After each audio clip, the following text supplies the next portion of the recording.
Hello, everyone, and welcome to the NRG Series in Indianapolis. I'm your host, Mason Drew, and my co-host, Devin O'Donnell, better known as Doomwake, and we are here to cover some Pioneer 10K action on this showdown this weekend. Devin, are you excited for some Pioneer? Oh, I definitely am, Mason. Since we last spoke, we have a new set into the format, and I think this new set's going to do a lot to shake up the format. So we'll have to see how the new cards play out today.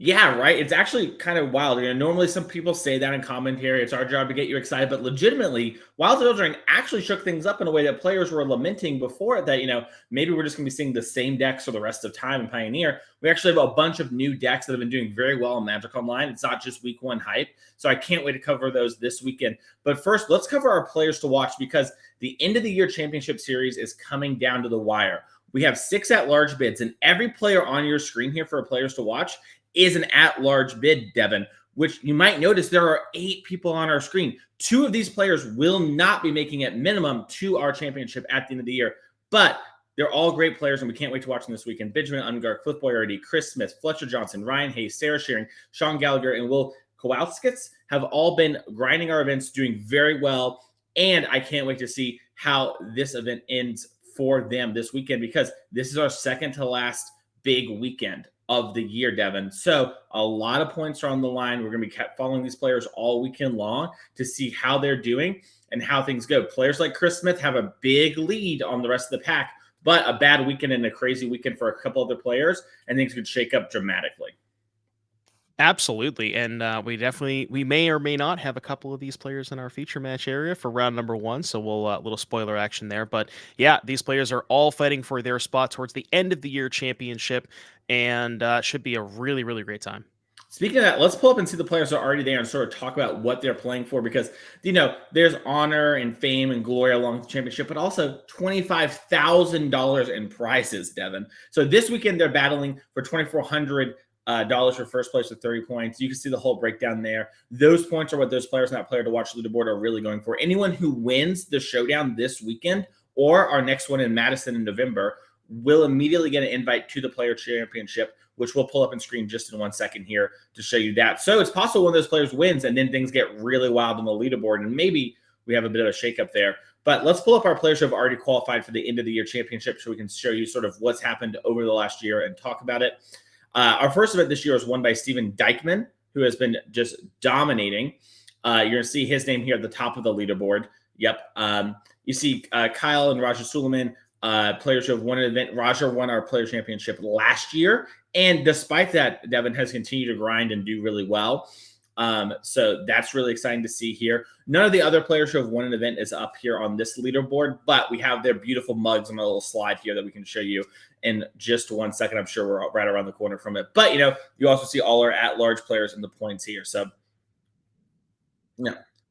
And turns out that, we're having a small issue, so we'll get that taken care of later. But there's been a lot of really great players. If you've been watching the NRG series for a long time, like we have Devin, Matthew Ho is a mainstay. Honestly, I think the only player championship he ever missed was last year and won one of our showdown events just a couple months ago, playing a deck near dear to your heart, Rhinos in Modern. In fact, the deck that's won all of our Modern events this year has been Rhinos, which is a fun little fact. But, he's going to be at our Players' Championship, which is really exciting to see, too, because I love to see not only these new faces popping up, but also these tried and true veterans that kind of just dominate these series. Yeah, speaking of which, like you mentioned, Steven Dykman just started off the year with an absolute bang, winning back-to-back events, and really has not slowed down the entire time. Thankfully for the other competitors, even if you win a first event, you can't qualify with, you can't steal an invite for anybody else because Dykman probably would have qualified 3 times over by now. That's very true. Yes. Dykman running for our player of the year slot. Now, one of the cool things about our event is because we have this leaderboard and sort of, long-term success gets rewarded, we also want to reward the people that win early, right? If Dykman just won the first one, he might not want to come and play, and that's not as fun. So whoever gets the most points at the end of the year is our player of the year, and they get free entry into all our events for the next year. So Dykman's really gunning for not only maybe this year, but the forever lineage. Connor Mullally won our player of the year last year. He is actually battling this weekend, along with a bunch of faces you probably remember from last year's player championship. We already mentioned Roger Suleiman, but Jesse Robkin, Connor Mullally, Piper Powell, Zoe Riederman, all of those players that you know and love, they are here this weekend. We just can't put every one of the players to watch slide. So we just focused on our leaderboard people this time. But they are still very much alive. They are threats, and there's a reason we saw them all dominate the NRG series last year. Any of them could easily spike the Showdown and be into our championship. Yeah, and like you said, it's crazy how basically every single person on our leaderboard, or players to watch, excuse me, is still in the running for that end of the year championship. You know, we have a lot of people, a lot of players battling it out, and it's going to be really great to see. And like you said, this is the second to last event. There's going to be one more event after this where players can go ahead and grab those points. And yeah, it's really going to be awesome to see how this shakes out. We get a bunch of amazing Magic players here. It's so cool. Like you mentioned, normally with these sort of races, right? It's like, okay, there's like a bunch of people near the top, and then there's like one or two people battling for the fifth and sixth slot. But as we saw it for a second there on our leaderboard, a lot of players are all within 8-9 points of each other. And as we saw on the big breakdown, if you top 8, you're basically doubling that lead you had or overcoming it from behind someone. And that means all of these events matter. And like every match point matters too. Sometimes you might go 0-2 drop, right? You play a little bit of cube with your friends on the side. If you're running for our player championship of the year, you need to battle it out. Top 64 gets you 2 points. Connor Mullally classically won last year's race by just 1 point before he had locked it up by making the finals. So every single thing does matter. We're having a little bit of a technical issues, so we're not going to have. So we're having a little bit of a left player feature camera. Don't worry about having that. We're going to be having the match taken care of. So don't worry exactly if things look a little awkward. We're fixing that. But Devin, it's time for our main feature match, and we have a fan favorite and one of the people who is in the running for our Player of the Year championship, Cliff Boyardee. He is going to be playing Boros Convoke versus Rakdos Midrange. Sorry, Rakdos Midrange was so boring it just broke my brain for a second. So I just couldn't think of the exact words. Wait, you said Boros Convoke. I thought we were talking about this earlier. I thought it was called Bunny Blade. Yeah, it is. Oh, triple Ornithopter on turn 1 from Cliff Boyardee. Let's go.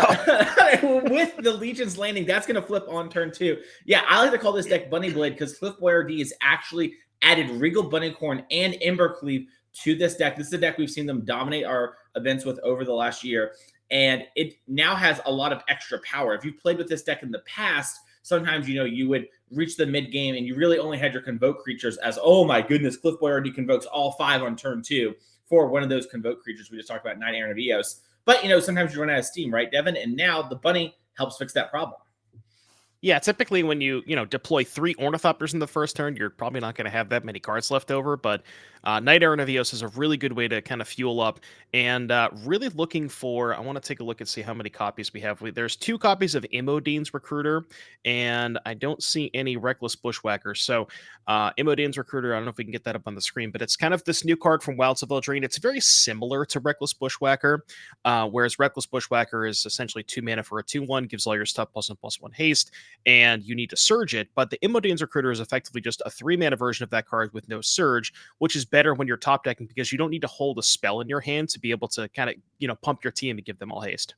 Yeah, I really love this sort of move to the deck. I was actually streaming this a little yesterday, testing for the RC, and what I noticed is that you, without Burning Tree Emissary in the deck, because you now have Bunnycorn, you have those less explosive draws, and Imodene's just works more on its own, and you actually don't need these effects as much. You kind of just play like a go wide Boros deck that, with Embercleave gets those last points across that way instead of +1/+0ing 8 creatures or whatever. Right, exactly. And, the triple Ornithopter start, it was interesting because Cliff kind of had the option to whether or not Cliff wanted to play the Ranger on turn, the Knight Errant on turn 2, or attack with 3 Ornithopters to flip that Legion's Landing. So a pretty interesting decision. Cliff opting to go for the Knight Errant of Eos, which does make sense. Wants to try and find a follow-up for next turn, really looking for that Recruiter.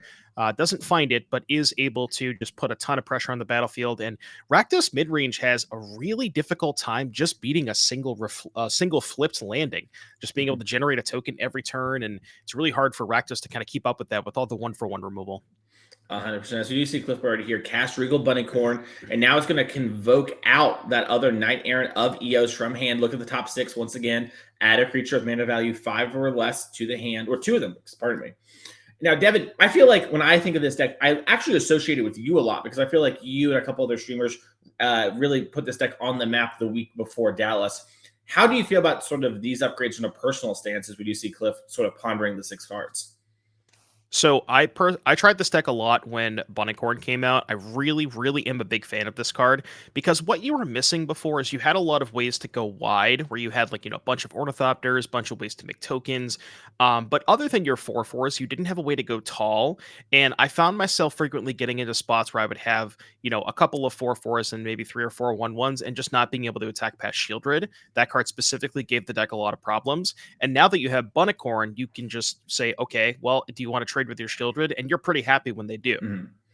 As we do see an attack with the 98 of EOS, dropping Steven down to 15. And the other thing that I want to mention about Bunny is we'll notice Cliff is playing 2 copies of Embercleave in his deck, and that's a really good card when you have a 2-mana 8/8 or a 2-mana 9/9 Mason. Yeah. Given that thing +1/+1 double strike, that can represent a lot of damage. Yeah, and we do see Steven just concede, like, yeah, Cliff's got about 1,000,000 power exactly. So that's going to do it for game number 1. We'll pull up these players' sideboard and see how they're going.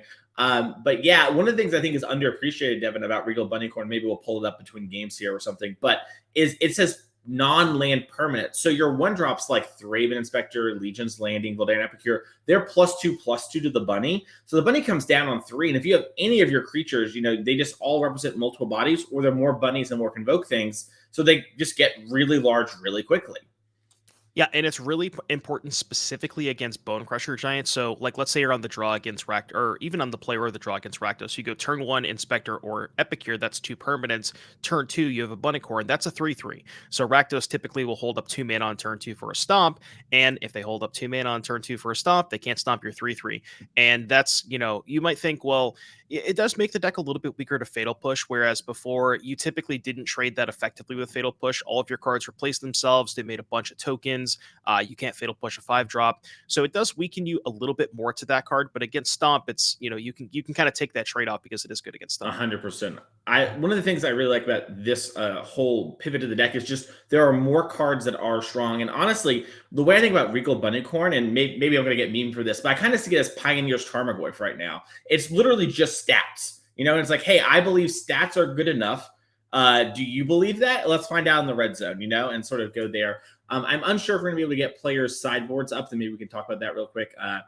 Let's see here. We do have Stephen Francis's Rakdos midrange deck. This deck in the sideboard has 3 Extinction Event, 2 Duress, 2 Goblink, 2 Hidetsu Consumes All, 2 Misery Shatter, Reckoner Bankbuster, Rending Volley, the Andon, and License Hearse. What do you like out of the sideboard, Devin?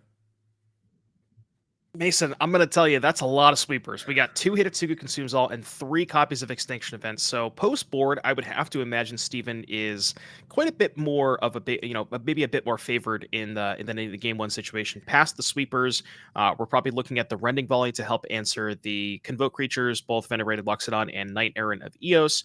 And past that, really not much else. But yeah, 5 sweepers is going to be tough for Cliff to fight. Well, let's see what the Chef Boyardee has in their sideboard. We have 4 Forge Devils, 3 Wedding Announcements, 3 Rending Volleys, 2 Thalia Guardians of Thraben, a Destroy Evil, Redain God of the Worthy, and Deafening Silence. Devin, what do you like out of the sideboard here? So Cliff does have some improvements. So the kind of the sideboard plan for the Rakdos matchup as far as the Convoke side of things is you want the Wedding Announcements and maybe the Thalia's on the play, but probably not on the draw for Cliff. So Wedding Announcement is kind of a good way to fight through these sweepers where you can generate a couple of bodies, maybe draw a couple of cards.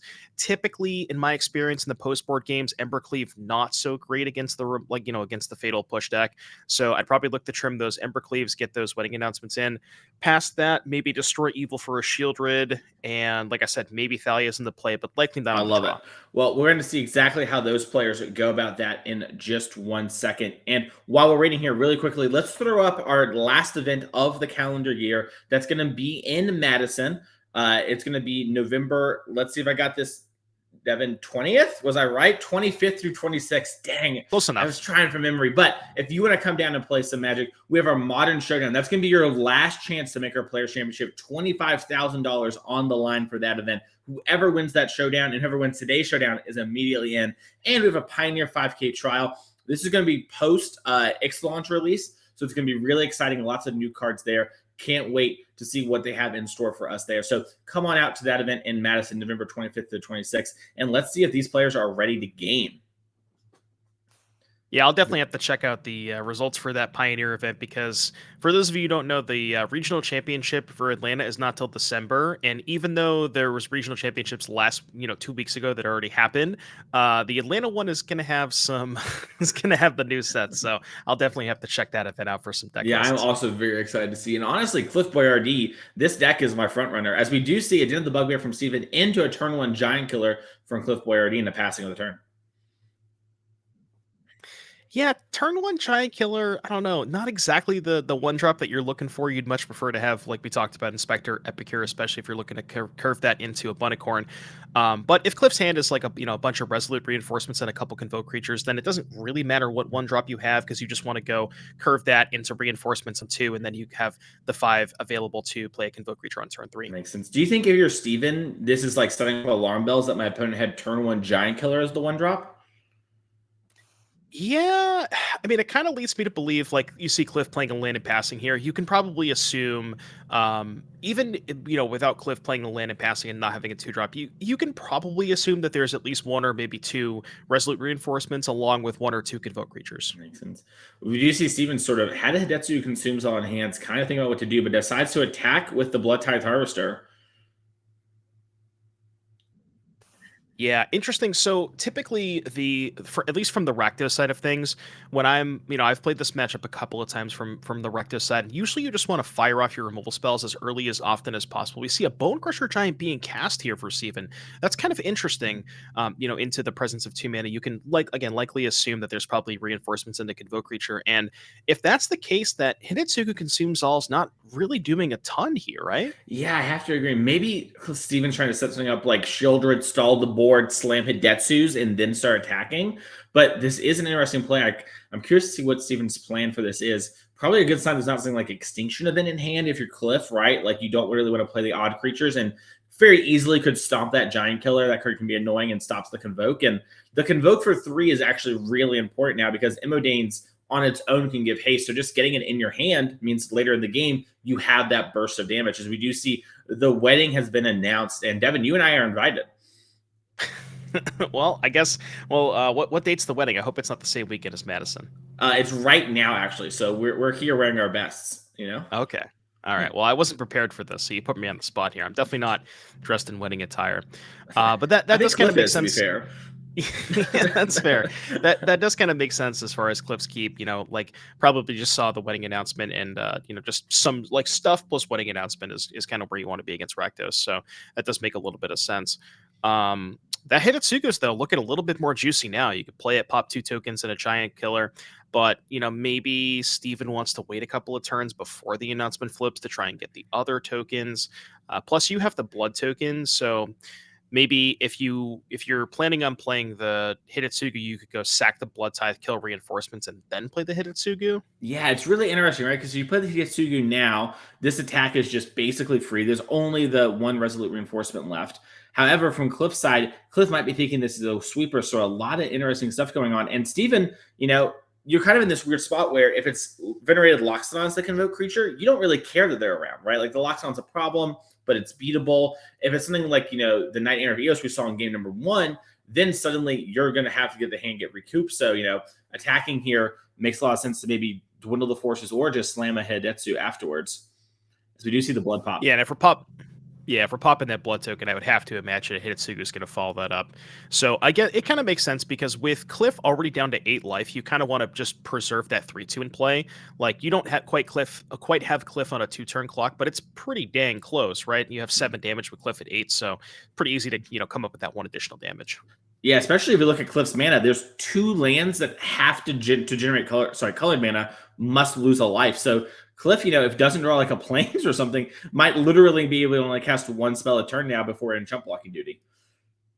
Yeah, I think the card that Steven does not want to see the most here is, I would guess, probably a second wedding announcement, just because it makes a lot of chump blockers where you can go make 2 tokens, chump block a couple of things, maybe trade for a Bloodtithe Harvester, and then parlay that into, just some more stuff the following turn, flipping the announcement, pumping up your creatures.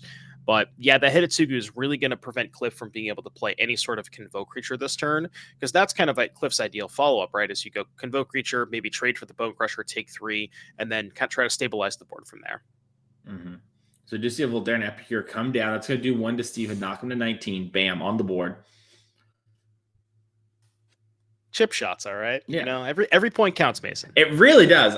Like I said, I was playing this deck yesterday, and there were a bunch of spots where it's like, well, I can put them to 1, and all my Imodines are now live off the top as a kill, and my Voldaren Epicures are, and you do just draw them some percentage of the time, as they are going to see an ending of the turn, which makes another person for the wedding. Yeah, and I mean, as you mentioned, Cliff Boyardee did not tap, didn't play a second spell with the Battlefield Forge or the Sheffet Dunes. Maybe, realizing that at 8 life doesn't really want to go to 7 and make that a lethal attack. But yeah, kind of a really awkward mana situation here for Cliff. Yeah, it's also so awkward. The token comes in at the end of turn, so you can't convoke with it, right? So if Cliff does have something like Loxodon or Night Air of Eos, just cannot deploy it here. As Steven's also in a really interesting spot too. Of if Steven just has a land, we might be able to cast a bunch of powerful spells, but also we just have the Bugbear hanging out, which then creates kind of a chump block situation. Yeah, Den's just kind of vibing there. Hidetsugu, also maybe posing a threat on chapter 3. We're just going in there with the Den from Steven's side of things. Yeah. Oh, it looks like there's maybe some. Okay, yeah. Looks like Cliff maybe was thinking about responding before attackers, but has decided to just let it happen. And yeah, these are all you can't let them all through, so you have to block with something, and your creatures are so small with the Boros Convoke deck that you're just chumping most of the time. Yep, you don't even have a free block on the 1/1, so I guess maybe Cliff's best chance is, say, chump block the Bonecrusher, go to 1, but then you're at 1 and you can't cast any spells with those lands. Maybe you have to trade for Den, chump block. At least I think that's what Cliff is lining up, is double block Den, chump block Bonecrusher, take 4, which is fine, but you lose your entire board. You have no chance of playing a Convoke creature next turn. Really, really tough spot here for Cliff. Maybe he wants to blood before blocks to get more information on the hand. Yeah. I will say, one of the things with information, we talked about our sideboard, it looks like Cliff did bring in Destroy Evil for the matchup, at least on the draw. We'll see how it goes on the play. You mentioned Thalia there. And that card, very strong against a card like Sheoldred, which you pointed out is problematic. But in this spot, just a dead piece of cardboard. Yeah. I mean, one can kill a Hidetsugu consumes all. After Hidetsugu already got some permanents on the way out. Yeah. Yeah, it is probably a lethal attacker next turn. Yeah. That's not what you want to be doing with your Destroy Evils, though. So it looks like we're trading for Bloodtithe. Trading for Bloodtithe, chumping Bonecrusher, taking 4, falling down to 4. But yeah, just with all of these threats in the battlefield and no board presence here for Cliff, this is a spot where Convoke really doesn't have you kind of just don't have a way out from Convoke side, because you need multiple things in the battlefield, as we see this Destroy Evil take out the Hidetsugu. Not really where you want that card. Yeah, and it's one of the spots where Cliff kind of has to do it, but takes the damage and is down to 3 now. So now this Den of the Bugbear is a lethal attacker as well. And I like where Cliff's picking up, but I kind of liked where Cliff was looking with that, Devin. It's like, all right, listen, I need to get really lucky. Killing this Bloodtithe Harvester means you have to animate the Den of the Bugbear, right? So at least you can't cast spells. So if things are going to go right, I've got to take a little bit of a gamble. So I like to play there. And not surprising, Cliff Boyardee has done very well with a bunch of our events with this deck this year. I think he has 2 top 8s with Boros Convoke since the deck dropped, including on the same weekend that you sort of dominated one of those challenges with the deck. So someone who is a kind of a master of this deck and has really honed the archetype. Yeah, and as we mentioned, Real Bunnicorn and Imodane's Recruiter, very, very nice pickups for the deck from Wilds of Eldraine. And, I don't know if we want to pull up Imodane's Recruiter, because we talked about it a little bit earlier, but I really, really do like this addition, specifically just because you kind of find yourself in spots where you want to dump your hand early because of your Convoke creatures, so you kind of need to play out stuff early for those Convoke creatures because you want to cast them early on. And with a card like Bushwhacker, you frequently find yourself in spots where you just don't have a card left over, and you're just in top deck mode because you've already dumped your entire hand. And this is a much better top deck. And I will also say I have cast a couple of train troops. It doesn't happen very often, but when it comes up, like again, in a matchup like Rakdos, it actually feels pretty good. 5 mana for 2/2/2s. Yeah, this feels like one of those things, when you go to the store and they're like, hey, do you want to sign up for this card? And you're like, do I have to spend any money? Like, no, it's free and you get $20 off today. And it's like, oh, well, I was going to buy this stuff anyways. I might as well. That's what the adventure feels like on this card. Like, if you told me I could only play the creature half of this card, I'd be like, gimme. I want a bunch of those in my deck. And now you're telling me sometimes I flood out and I make a bunch of 2/2s. That's pretty exciting. That's kind of strong. Yeah, and as we mentioned, the fact that it can be found off of either of the Convoke or excuse me, the Night Errant Eos. That's the one I was talking about. But yeah, just the we really powerful card. Big fan of it, and then Bunnycorn as well in combination with Embercleave. Really powerful ability to just kind of push through damage out of nowhere. That's definitely one good way to deal with the Sheoldred. Yeah. Yeah. One of the things too about Embercleave is obviously on big creature Embercleave strong. Write that down, write that down. But even on just your little creatures, right? Like you get like a 1/1 or a 2/2, maybe you got like a locks on encounter. Suddenly you're pushing a serious amount of damage. And that's a way to turn a board that's all 1/1s into something that, like, okay, I Embercleave, I trade with your creature in combat, right? Or maybe I eat like your Bloodtithe Harvester. Then I just start re-equipping the Embercleave as you kill things. And now suddenly, yeah, I'm flooding out, yeah, I'm drawing 1/1s, but at least they're actually pushing some damage. So it really gives this deck some kind of mid-game power without really giving up much speed. You lose the Burning Tree draws, but that's about it. Yeah, exactly. And when you're not playing Reckless Bushwhacker, you kind of don't need the Imodane's Recruiter as much. That's really the biggest reason why you were playing Bushwhacker in the first place. But without that Surge, you don't need it as much. As we see game number 3 here, Cliff on the play. Looks like a mulligan to 6, and we'll have to see how the players handshake out. I saw an Epicure. I didn't quite get a good glimpse of what else Cliff Just had. the Stone Colds. That's my guess. Yeah. The It looks like Stone Steven maybe going to 5 here. We've put at least one card in front of ourselves. Might be just double check. Okay, we are at 6. We were just double checking it. I respect it. As we do see Den the Bugbear, Voldaire, and Epicure.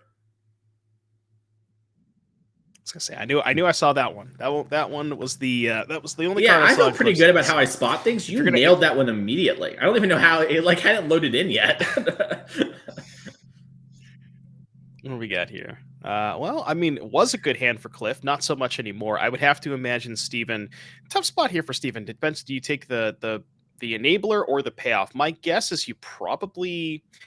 I almost want to take the enabler here because Resolute Reinforcements is the best turn 2 enabler, and there are 8 payoffs, and there's only 4 reinforcements. What do you think? I think it really depends on my hand. Both are very tempting. If I have another discard spell, for example, I'm probably just going to take the reinforcements. That way, I can just grab the Convoke creature in a second. But, maybe if my hand's a little lacking on removal, I might just take the big Knight Errant of Eos and just be like, whatever. Maybe if you top deck me, you top deck me, but I'm kind of light on answers anyways. As it does seem like Steven has decided that they can beat the Boros. Yeah, or like you said, maybe we just have a second copy of Thoughtseize and we'll just, go ahead and nab that next turn. See, big draw step here for Cliff. Really needs to find something to play. Ideally, would rather get Thoughtseize bugged and just draw the Resolute Reinforcements. But if that's not the case, looking for maybe additional 1-drops. I think I saw Recruiter picked up. Yeah, I'm not exactly sure. It looks like there's an Ornithopter in hand for sure, which looks like we're maybe going to play. Decides to cast the Ornithopter now. Deploy the Ornithopter. Makes sense. Maybe if you were worried about another discard spell, like if you discard spell the Convoke creature instead, maybe you want the Ornithopter in play because you're more likely to, you can find the other Convoke creature, something like that. Yeah, maybe Gleeful Demolition. Did you see Bloodtithe Harvester from Steven? The other thing is, if Cliff did draw the Imodane's Recruiter, maybe you wanted to just deploy the Ornithopter so you can go ahead and cast the Recruiter and get that 1 point in next turn. See 5 mana lined up here. That's going to be the Convoke creature. So, as we talked about, what do you take the payoff for the Convoke creature? Steven took the payoff for the Enabler. Steven took the Enabler, and Cliff was able to find a couple of lands and just slam the payoff. So, yeah, that's one of the awkward parts about this decision, right? It's like, yeah, there's only 8 of the payoffs, and there's 4 of the Recruiter, but there are a bunch of creatures in the deck that just sort of do the same thing, right? Including things like Gleeful Demolition, which would have led to actually casting on the next turn. So Steven took a bit of a risky line, I think. And, not the greatest Knight Errant of Eos we've ever seen, but not the worst. Yeah, Thalia is not really what you're looking for here. Although, I guess Thalia next turn will stop Steven from casting an on-curve extinction event. So if you look at Cliff's board, we have, I guess it's not that bad. 2 odds, 2 evens, then the Thalia would be a 3rd even. So, you're sort of a little bit free from extinction event anyways. We see go for the throw up main phase, taking out that 4/4. But yeah, well, I really wanted to see if that other card in Cliff's hand is that Recruiter that I think it was. Yeah, I thought Recruiter gave creatures haste too, which is making me wonder why we're playing the Thopters into Hidetsu consumes all, but we go Thalia into Convoke Loxodon. So now, cards like Extinction Event aren't going to be castable for a couple turns, and things like Hidetsu are going to require one more land as we get a big burst of power onto the board. Yeah, the card that Cliff really wants to not see here from Steven's side of thing is land plus Hidetsugu consumes all, because that one still can be cast under Thalia if there is an untapped land. But outside of that, this is going to be a lot of damage next turn, and Steven's going to be in a really rough spot. Even if you are able to follow up with like land into land plus Extinction Event, you Extinction Event odds that kills the 4/4 and the 1/1. You still have a Thalian 2/1/3 Thopters. That's not that bad after you've already taken one massive hit. Yeah, I wonder if maybe we'll see. I didn't realize that Bloodtithe Harvester can just still clean up the Thalia. So that could be another line from Steven here of, kill that, Extinction Event on odd, you're left with some Ornithopters, go. Oh, right, the Bloodtithe. Yeah, okay. So yeah, if Steven does have Extinction Event, we can fire that off. So yeah, that would be a pretty good turn. So you go kill the Thalia, and then Extinction Event odd, 2/1/3 Thopters just go in the distance. Yeah, I totally just missed it because in my head I was like, oh, we popped the blood token, but that was Cliff Boyardee on turn 2. As we do see, Hidetsu consumes all just cast.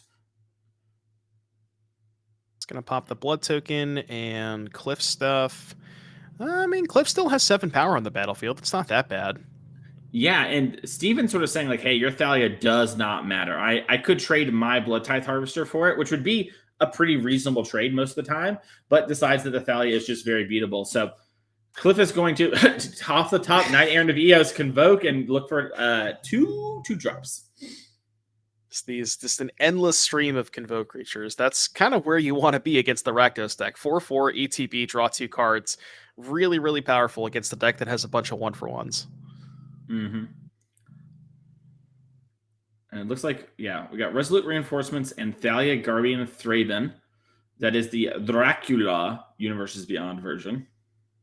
Mina Harkin, I think. Yes, way to go. I don't know why I know that, but I knew it was Hawken or Harkin. I just didn't know what the first name was. So I let it go and said Universes Beyond, and then you came in with the clutch. We're unstoppable today. Is this like the Triumph game? We're gonna play Universes Beyond game now. I'm pretty good at the Universe Beyond game too. I'm not as good as I am at Triumph game. I'll let you in on the secret, but I'm pretty good. Last night, Little Commander, Doctor Who, knew them all. Ooh. In Pioneer, it's unfortunate. We don't see as many Triumphs in Pioneer just due to the sheer nature of no fetch lands, so we're probably not going to have as many Triumph games on camera as we usually do for Modern. Sad. Unless we got some Yorion gamers, my people. Yeah, true. Don't say it like that. I don't like that tone of voice you were using there, Devin. Yeah, true. The Yorion players are valid. As we are thinking about our attacks here from Cliff, does have a Din the Bugbear. We're a couple lands away from that mattering. Has an Thalia in hand, so a little awkward there with the legend rule. Yeah, just no conceivably good blocks here for Steven. Can obviously chump block a 4, takes 7. We'll have to see. I can't get a good look of Steven's hand. I kind of want to say I saw Thoughtseize, but I don't want to say that 100%. Hard to see what Steven's working with. We're tapping mana, so there's something. Yeah. We also do have Urborg, so all of the lands are able to make black, so that could end up mattering. This looks like a fatal push on Thalia. Yeah, okay, so they'll take care of Thalia. But 2 4/4s, Steven at 16 life. I don't know. I'm not that great at Math Mason, but that seems like a 2-turn clock to me. That I ran the numbers.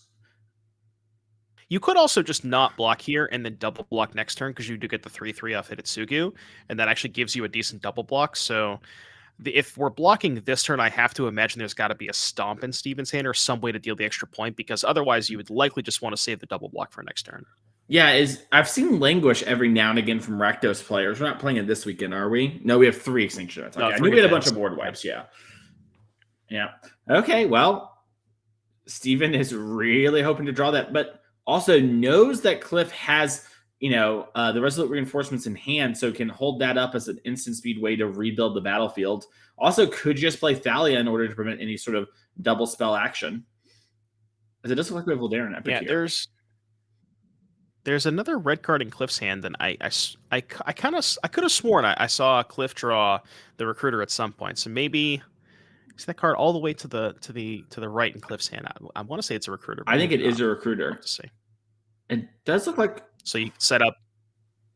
Yeah, it looks like we do have Stomp here for the 4/4, and now you can set up end of turn reinforcements on Tip Recruiter if that's the case. Yeah, agreed. Yeah, Cliff deciding if wants to deploy this Thalia. Steven on no cards in hand. Jazz hands, as the kids say.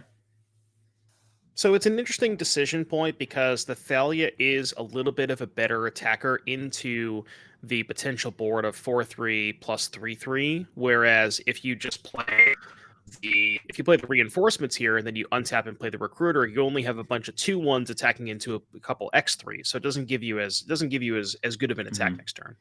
I wonder if Cliff is maybe wanting to play cards like their wedding announcement and is trying not to lock themselves out of that potential top deck, seeing as things might be getting out of hand here with the Bonecrusher Giant covering the Knight Errant of Eos in combat. As we do see it come down here. Hidetsu flipped over into Hidetsu, who consumed all. I feel like there should be a blood on Cliff's side of things because we wrote the life total down to where we got the point of damage from the Epicure, but I don't think you can get the damage and not the blood token. Agreed. Yeah, I think we should probably call a judge and get that taken care of. We'll have our people behind the scenes get that over there, but great catch there. And now Cliff has got to think. Yeah. Blood token's pretty relevant too, and Cliff's looking for, just in top deck mode, really wants to find a Convoke creature, I guess, is probably, I mean, we've already gone through a lot of them at this point, so we'll have to see if Cliff can find one of those. And we're lining up some mana. Yeah, looks like the judge is talking. Yeah, it looks like there's some thoughts about the blood token, but it's your Voldaren Epicure you played last turn, friend. Yeah. Yeah, because we wrote down the 1 point of damage. You can't half so I could see if. Yeah, exactly. So I could see, well, maybe we missed the trigger, and then the 1 damage would get missed. But if you got the damage, you got to get the blood too. That's a package deal. We call that a 2-for-1. True. Write that down. As Thraben Inspector's in hand and Cliff's thinking about playing it, that one you can miss. It's just the clue generation. So, Yeah, true. Does not deal any damage. If only. Thraben Inspector is Ancestral Recall. So. So I've been told. I have been told that. And a moment here for Cliff because the kill spells off the top, are much better against this Knight Errant of Eos, but obviously trading off isn't the best thing in the world for you. And we're setting up Imodane's Recruiter, like you mentioned. So next turn will be attacking for a bunch. You know what card Cliff really wants to draw here? Destroy Evil. We laughed about it last game, but I mean, Steven's only threat is that Hidetsugu. You draw Destroy Evil, you're feeling pretty good about this game. That's very true. And honestly, this Imodane's Recruiter is kind of nice, right? Like, you block the Imodanes because it's a 3/3, and then it's 8-11 damage, which I think is lethal. So unless there's a kill spell for Steven, I think this is game. Oh, that is 11, yeah. 2 3s and then 4 2s. You block a 3, that's 11. See what Steven has. And Steven obviously going to make Cliff attack because if you have a kill spell, you want to eat the biggest thing in combat and then also kill the next biggest thing that you can. So, Steven pretty close to... Oh, it isn't good enough, though. It looks like Cliff Boyardee is going to win that epic game number 3 of round number 1. So congratulations to Cliff. Like we mentioned, Cliff is one of our players who is in our running for the end of the year championship. So that's a big win. Every match point counts this weekend. Cliff is sort of at the bottom middle-ish of the pack. So we're going to want all the points. A solid top 16 finish is great, but really looking for that top 8. Yeah, and that game number 3 being finished out by Imodane's Recruiter couldn't be a better fitting way to end the first round, Mason, with the brand new. Yeah, also shows why it's so much better than Reckless Bushwhacker, right? We just played it. We didn't need to draw a spell or hold our Thraben Inspector and lose the Thoughtseize or something. So very exciting stuff to see. We're going to see if we have our backup feature match for you. We have some more players who are kind of playing for our championship, and we're going to see if we have time to throw that on for you. We'll know in just 1 second. But if we... Oh, it looks like we're going to do with an interview with Cliff Boyardee and talk about that. So don't worry too much about that. We're going to have plenty of magic for you here. We're running a little low on time in the round, though. Devin, while we're waiting for Cliff to get into the interview area, I got to ask, how do you feel about that matchup in general? Because I feel like that's one where players were really kind of like, yeah, the Convoke deck can't really beat the Rakdos deck if it's trying. But we just saw a deck that's kind of really respecting the Convoke deck kind of get got. Yeah, Post board we saw the Hitsugu consumes all being cast, and it wasn't enough. It's very weird because when I first started playing Convoke, I was losing a lot to Rakdos, and then I don't really know what changed. I think I maybe just like either changed my mulligan decisions or changed a couple of sideboard cards, and then I went on a relatively big win streak. So kind of had some low lows and some high highs. I think overall the matchup is probably close. I think that Rakdos is a big dog game one because they don't have a lot of sweepers, and then depending on how respected they are / how often they draw their sideboard cards, that can change the matchup as well. But I think it's close. Yeah, that sounds about right to me. I have to agree with you there. And I think it's a really cool thing where player skill really gets to express itself, right? I think so often players think, oh, Convoke, oh, aggro, no thoughts, no nothing. But we saw Cliff really take on a lot of decisions. There were a lot of small choices that were made in that game, and they really paid off for Cliff over the course of that match. And you just can't do well with these decks if all you do is turn creatures sideways and no thoughts. So let's talk to Cliff Boyardee about the deck, as they have been doing really well. We can talk to them about these exact things. Cliff, how you doing? Hello. Are you excited to win round number 1? Yeah, very excited. Nice. So you've been crushing with this Boros Convoke deck on the series now since basically its inception about 6 months ago, maybe 7 at this point. How do you feel about the deck, and how do you feel about the Rakdos matchup in general? So the Rakdos matchup's pretty good. I can go really wide against them, Convoke out a bunch of big things, and they just can't deal with enough things, especially in game 1. In game 2, we get to bring in the wedding announcements and whatnot, and again, they just don't have enough removal. Even with the Hitsugu, there's just like too many big things to deal with too early. That makes sense. Yeah. I was a little bit worried when I saw the sideboard for Steven because there were, I think there were 3 Extinction Events and 2 Hitsugus, but Extinction Events specifically not that great against the Convoke deck, especially with Bunnicorn now because you have a lot of powerful 2s between Bunnicorn and Thalia, and then you have the Convoke creatures, which are all odds. So Extinction Events, not as good against that setup. But I guess overall, how has the Regal Bunnicorn been for you? Very good. It's just like most of the time, it's just like the Abyss. They have to block it every turn. If they don't have a removal, it's just going to kill them. Against decks like Rakdos and Phoenix, where they can remove it right away, though, I usually side most of them out because it's just too fragile. But against the creature-based decks, you just like swing in, they have to block it every turn, basically. That makes sense. Speaking of having to block every turn and, this sort of deck here, how are you feeling about the end of the year championship race? Because you're going to be doing a lot of attacking and blocking if you're going to be ended up making there. Right now you're in a good spot on the leaderboard. Are you excited for this weekend in Madison? Sort of where's your head at when it comes to all that? I'm really excited. I'm ready to take those leaderboard points. I've been working a lot on these Pioneer and Modern decks, like all week, all month, just reps and reps and reps. Nice. Who's your squad for tomorrow? You're playing in our team event, I assume? Yeah, so we got A. Adams and Fletcher, both really high on the leaderboard. Good team. Nice. A little super squad, as it were. We're playing stock good decks. Well, I can't wait to see that tomorrow, Cliff. Thank you so much for taking some time to sit down and talk to us. Hopefully, we'll be seeing you crush it over the course of the weekend. And go enjoy your break because we have some more Magic the Gathering coming to y'all in just a minute here. We're going to come back to the booth real quick and quickly talk about our future events because we just mentioned it there. So I want to make sure we have a moment before we cut to break here. And that is in Madison. At the end of November, it's going to be the 25th and 26th. We're going to have a modern 10K showdown. You win that, you go to our championship series. And then on Sunday, we're going to have a Pioneer 5K trial. This is going to be post Lost Caverns of Ixalan. So it's going to be a brand new modern, a brand new Pioneer. Who knows what happens on Monday with the BNR with both these formats too, Devin. So it's going to be very exciting. So come on out and plan for that. It's going to be right after the holidays here in the States. But enough of that. We are going to take a quick little break before we start round number 2. So don't go anywhere. Go grab some water, if anything, and we'll be right back with more Magic the Gathering.